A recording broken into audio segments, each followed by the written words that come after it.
Guys कसा वाटला trek? एकदम मस्त. So beautiful.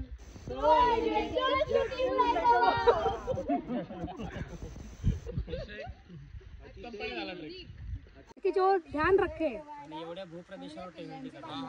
सो बेसिकली आपण आज जे म्हणतो कल्याण, तर कल्याण त्या काळी आजपेक्षा कैक पटीने महत्त्व कल्याणला होतं, कारण की कल्याण त्या काळचं व्यापारी बंदर होतं. म्हणजे जो काही माल यायचा तो कल्याणमध्ये यायचा आणि कल्याणमधनं बाहेर पण जायचा. सो नगरमधनं बाकीच्या प्रदेशांमधनं जो काही माल यायचा तो या रूटनी कल्याणात यायचा आणि इथून जायचा. आणि फक्त ट्रेड रूट म्हणून नाही, तर हे watch tower in the sense काय की कोणतीही आर्मी असेल तर ती जेव्हा पुढे येते तेव्हा ती 1-2 माणसं नसतात, पूर्ण आर्मी बटालियन पुढे येतो. तर उंच ठिकाणावरनं ही आर्मी पटकन दिसून येते. सो त्या दोन्ही ह्याच्यामध्ये त्याचा पर्पज सर्व व्हायचा. एक म्हणजे ट्रेड रूटवरती लक्ष आणि दुसरं म्हणजे आजूबाजूचा जो पूर्ण प्रदेश आहे त्या प्रदेशावर कुठल्याही विरोधी सैन्याचं अटॅक होत नाही ना हे बघण्यासाठी पण.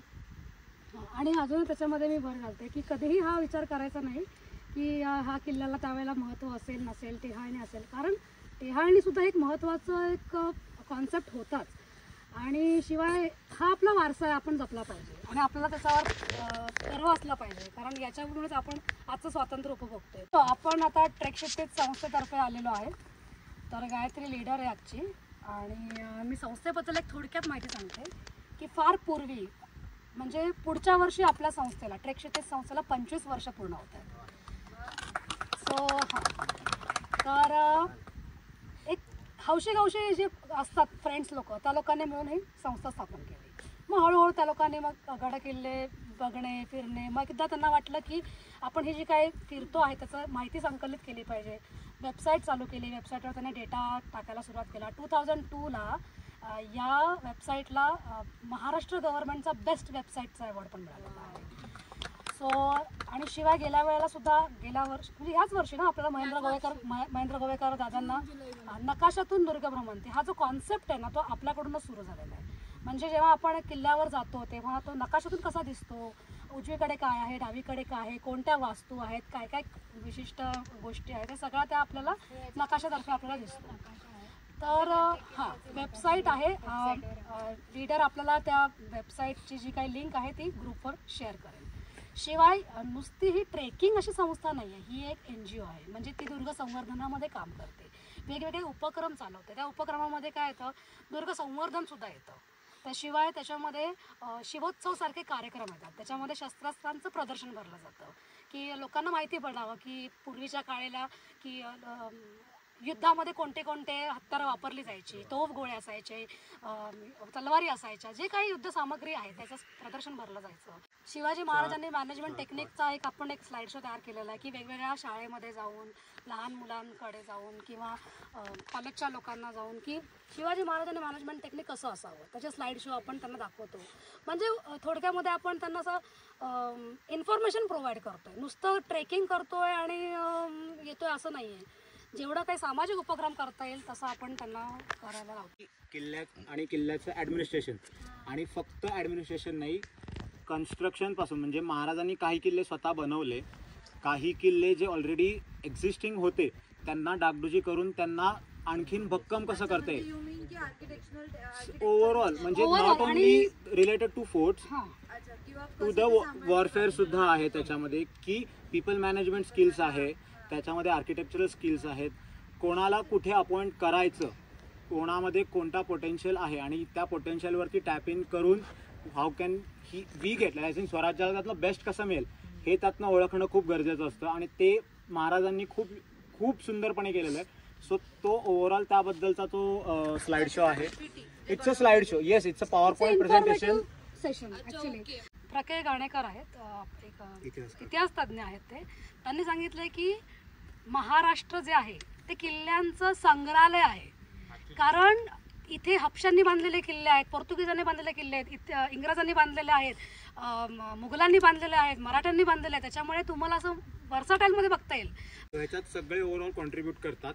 It's a voluntary activity. ह्याच्यामध्ये तुम्ही कॉन्ट्रीब्यूट कसं करू शकता की तुम्ही फक्त ट्रेक्ससोबत फिरता नाही, तुम्ही स्वतः इंडिव्हिज्युअली पर्सनल ट्रेक्सला जाता, दुसऱ्या ग्रुपसोबत ट्रेक्सला जाता. तर यामध्ये तुम्हाला कळलं की एखादी नवीन वाट किल्ल्याला ओपन केलेली आहे किंवा एखादी नवीन वाट आधी होती ती आमच्या संस्थेच्या वेबसाईट, म्हणजे संस्थेची वेबसाईट मला वाटतं बऱ्याच लोकांना इथे माहिती आहे, म्हणजे मी असं काही डिस्कशनमध्ये ऐकलं बऱ्याच लोकांना संस्थेची वेबसाईट. तर वेबसाईटवरती आपण त्या किल्ल्याला भेट द्यायला जाणार, तर ते भेट द्यायला जाण्याआधी मॅप डाउनलोड करून की बाबा तो खरंच तिथे आहे का. आता जसं बऱ्याचशा संस्थांनी हे बॅनर किंवा हे फ्लेक्स बोर्ड लावलेले, तसे ट्रेकशिदी संस्थेने सुद्धा साताऱ्यातल्या काही किल्ल्यांवरती असे फ्लेक्स बोर्ड लावलेले, सो दॅट की तिथल्या लोकल लोकांना किंवा जे टुरिस्ट म्हणून येतात त्यांना पण ती माहिती होईल. तर तुम्ही गेलात तर तुम्ही काय इनपुट देऊ शकता, तर तुम्ही त्या किल्ल्यामध्ये काही नवीन आहे का, एखादी नवीन वाट. आता जसं सुधागडावरती आम्ही फिरायचो त्यावेळेला आम्हाला पूर्ण एका कोपऱ्यात एक बुरुज होता जो माहीत होता तिथे आहे, पण तो कधीच तिथे दिसला नव्हता. तर त्यानंतर जेव्हा तिथे छाटणी झाली झाडांची वगैरे, मग तिथे जरा थोडी डागडुजी झाली, त्यानंतर तो पूर्ण बाहेर आला आणि मग त्या तिथे अजून काय काय काय काय मिळालं. सो हे तुम्ही जर का गेलात तर तुम्ही सुद्धा हे इनपुट देऊ शकता. संस्थेतल्या मेंबर्सना कॉन्टॅक्ट करा, संस्थेचे मेंबर्स तुम्हाला माहिती आहेत त्यांना विचारा, ते तुम्हाला कोणाला कॉन्टॅक्ट करायचं ते सांगतील. आणि त्याच्यामुळे संस्थेची माहिती फक्त वाढणार नाही, तर ज्यांनाही माहिती उपलब्ध आहे म्हणजे ओव्हरऑल सगळ्यांनाच ही माहिती उपलब्ध, तर ह्याच्यात तुम्ही त्या माहितीमध्ये ऍड करत आहात. So it's like you are contributing to the social cause. Social activity त्याच्यामध्ये सगळेजण आपापल्या प्रपंचात बिझी आहे, च्या व्यतिरिक्त या सोशल ऍक्टिव्हिटीमध्ये पण असतो. त्याच्यामुळे तुमचं कॉन्ट्रीब्युशन एनिवे लोकांना कामाला येणार आहे.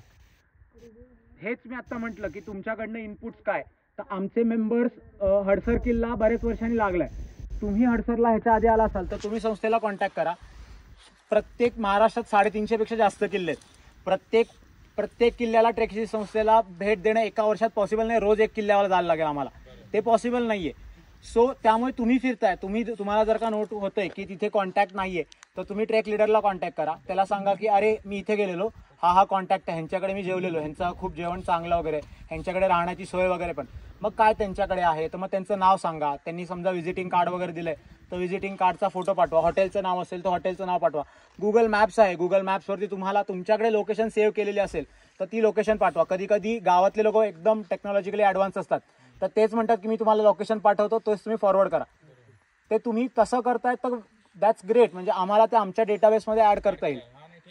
सो हा तुमचा इनपुट आहे की हे तुम्ही देऊ शकता, कारण की आम्हाला एका वर्षात एवढे किल्ले बघणं पॉसिबल नाही. ठीक, येस हो, नक्की पाठवा.